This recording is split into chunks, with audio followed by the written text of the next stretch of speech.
Hi viewers, welcome to Politicos mid day news express. నేను మీ రాణి నాయుడు. ఈరోజు ఎప్పటివరకు ఉన్న అప్డేట్స్ ఏంటో ఈ బులెటిన్లో చూద్దాం. రాజధాని అమరావతి అవసరాలకు అదనపు భూ సమీకరణకు సంబంధించి వచ్చే నెలాఖరులో సిఆర్డీఏ నోటిఫికేషన్ ఇస్తుందని రాష్ట్ర పురపాలక పట్టణాభివృద్ధి శాఖ మంత్రి నారాయణ వెల్లడించారు. భూ సమీకరణపై 2015లో జారీ చేసిన నిబంధనలే అమలు చేసేలా మంత్రివర్గం ఆమోదించిందని చెప్పారు. రాజధాని అమరావతిలో 5,000 ఎకరాల్లో అంతర్జాతీయ విమానాశ్రయం, 2,500 ఎకరాల్లో స్మార్ట్ పరిశ్రమలు, మరో 2,500 ఎకరాల్లో స్పోర్ట్స్ సిటీ ఏర్పాటుకు 10,000 ఎకరాలు అవసరమని, ఇందుకోసం రైతుల నుంచి 45,000 ఎకరాలు సమీకరించాలి అంటూ చెప్పుకొచ్చారు.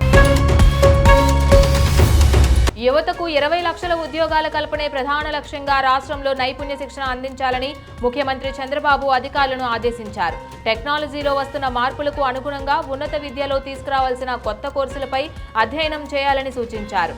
ఏఐ ఉపయోగించి రాష్ట్రం, దేశం, ప్రపంచవ్యాప్తంగా ఉద్యోగావకాశాలు ఎక్కడ ఉన్నాయో తెలుసుకొని నైపుణ్యం పోర్టల్లో పొందుపరచాలని, యువతకు ఈ సమాచారం అందేలా చూడాలని అన్నారు.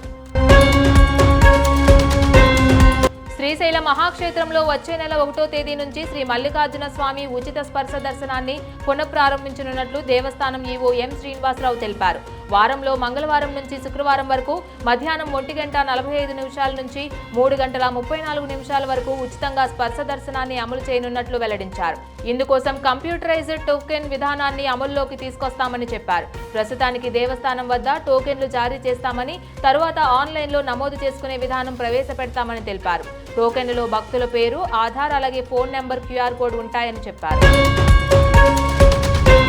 ఫోన్ అక్రమ ట్యాపింగ్ కోసం స్పెషల్ ఇంటెలిజెన్స్ బ్రాంచ్ మాజీ ఓఎస్టీ ప్రభాకర్ రావు బృందం వ్యవహరించిన తీరు విస్తుగొల్పుతోంది. ఎవరినైనా లక్ష్యంగా చేసుకుంటే వారితో పాటు వారి అనుచరులు, డ్రైవర్లు, వ్యక్తిగత సహాయకులు, ఇంట్లో పని మనుషులు, సెల్ ఫోన్లపైన కూడా నిఘా ఉంచిన తీరు సిట్ దర్యాప్తుల్లో బహిర్గతం అవుతోంది. రేవంత్ రెడ్డి, బండి సంజయ్, పొంగులేటి శ్రీనివాస్ రెడ్డి, ఈటెల రాజేందర్ ఇలా అందరిపై ఇదే రీతిలో వ్యవహరించినట్లు సిట్ అధికారులు గుర్తించారు.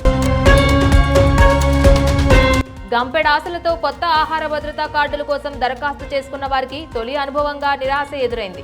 కాంగ్రెస్ ప్రభుత్వం అధికారంలోకి రాగానే ప్రజాపాలన పేరిట 6 గ్యారెంటీలకు దరఖాస్తులను ఆహ్వానించిన విషయం విదితమే. నిన్న మొన్నటి వరకు వాటి పరిశీలనే జరగలేదు. మళ్లీ మీ సేవా కేంద్రాల్లో దరఖాస్తు చేసుకోవాలని చెప్పడంతో ఆయా కేంద్రాలను జనం సంప్రదించారు.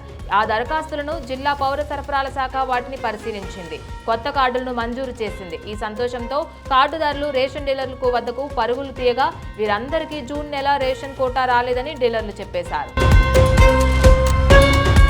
ప్రముఖ సినీ నటి మీనా ఇటీవల ఉపరాష్ట్రపతి జగదీప్ ధన్కడ్ ను కలిశారు. ప్రస్తుతం ఆ ఫోటోలు సామాజిక మాధ్యమాల్లో వైరల్ గా మారాయి. ఒకప్పుడు తమిళ సినీ రంగంలో అగ్రనటిగా వెలుగొందారు మీనా. 45 ఏళ్ల సినీ ప్రస్థానంలో తమిళం, తెలుగు, మలయాళం, కన్నడం తదితర పలు భాషల్లో నటించారు.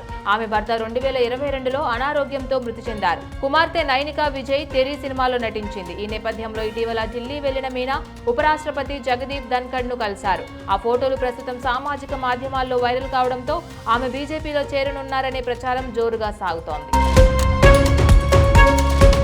పశ్చిమాసియాపై రష్యా పట్టు కోల్పోతుందనడానికి ఇరాన్, ఇజ్రాయెల్ యుద్ధం తాజా నిదర్శనంగా నిలిచింది.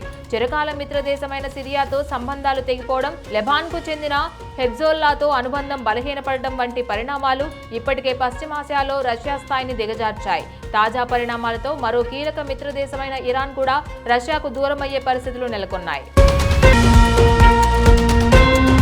ఇరాన్, ఇజ్రాయెల్ మధ్య కాల్పుల విరమణ ఒప్పందం కుదరడంతో పశ్చిమాసియా శాంతించింది. ఈ క్రమంలో ఇరాన్ అధ్యక్షుడు మసౌద్ పెజిష్కియాన్ కీలక వ్యాఖ్యలు చేశారు. అణ్వాయుధాలు తయారు చేయాలనేది తమ లక్ష్యం కాదన్నారు. అయితే శాంతియుత ప్రయోజనాల కోసం అణుశక్తి ఉపయోగించుకునే చట్టబద్ధమైన హక్కులను కాపాడుకుంటామని వెల్లడించారు. కాల్పుల విరమణ ఒప్పందం అనంతరం యునైటెడ్ అరబ్ ఎమిరేట్స్ అధ్యక్షుడు మొహమ్మద్ బిన్ జాయెద్ తో పెజిష్కియాన్ ఫోన్లో మాట్లాడారు. ఇజ్రాయెల్, ఇరాన్ కాల్పుల విరమణ పాటించడంతో పశ్చిమాసియాలో శాంతియుత పరిస్థితులు నెలకొన్నాయి. దీనిపై అమెరికా అధ్యక్షుడు డొనాల్డ్ ట్రంప్ మరోసారి స్పందిస్తూ తాను యుద్ధాన్ని ఆపగలిగినందుకు ఆనందంగా ఉందన్నారు. అంతకంటే ముందు ఇరాన్ అణు కేంద్రాలను ధ్వంసం చేయడం తనకు లభించిన గొప్ప గౌరవం అని పేర్కొన్నారు. ఈ మేరకు తన ట్రూత్ సోషల్లో ఓ పోస్ట్ పెట్టారు. యుద్ధం ఆగాలని ఇజ్రాయెల్, ఇరాన్ సమానంగా కోరుకున్నాయన్నారు.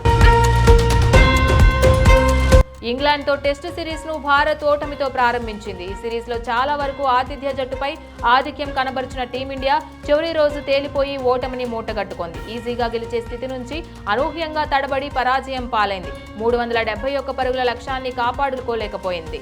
భారత్ నిర్దేశించిన లక్ష్యాన్ని ఇంగ్లాండ్ 5 వికెట్లు కోల్పోయి ఆడుతూ పాడుతూ ఛేదించింది. దీంతో 5 మ్యాచ్ల సిరీస్లో 1-0తో ఆధిక్యంలో వెళ్లింది. ఇరాన్ ఇజ్రాయెల్ మధ్య యుద్ధం శాంతించడం దలాల్ స్ట్రీట్లో ఉత్సాహాన్ని నింపింది. అటు అంతర్జాతీయ మార్కెట్ల సానుకూల సంకేతాలు కూడా సూచీల సెంటిమెంట్ను బలపరిచాయి. దీంతో బుధవారం దేశీయ మార్కెట్లు లాభాలతో ప్రారంభమయ్యాయి. ప్రారంభంతో సెన్సెక్స్ 458.84 పాయింట్ల లాభంతో 82,513.95, నిఫ్టీ 129 పాయింట్ల లాభంతో 25,173.45 వద్ద కొనసాగుతున్నాయి. ఇవి ఇప్పటి వరకు ఉన్న అప్డేట్స్. ఇక మరిన్ని అప్డేట్స్ కోసం stay tune to Politicos media. Please subscribe to the channel and download the Politicos app from the links in the description.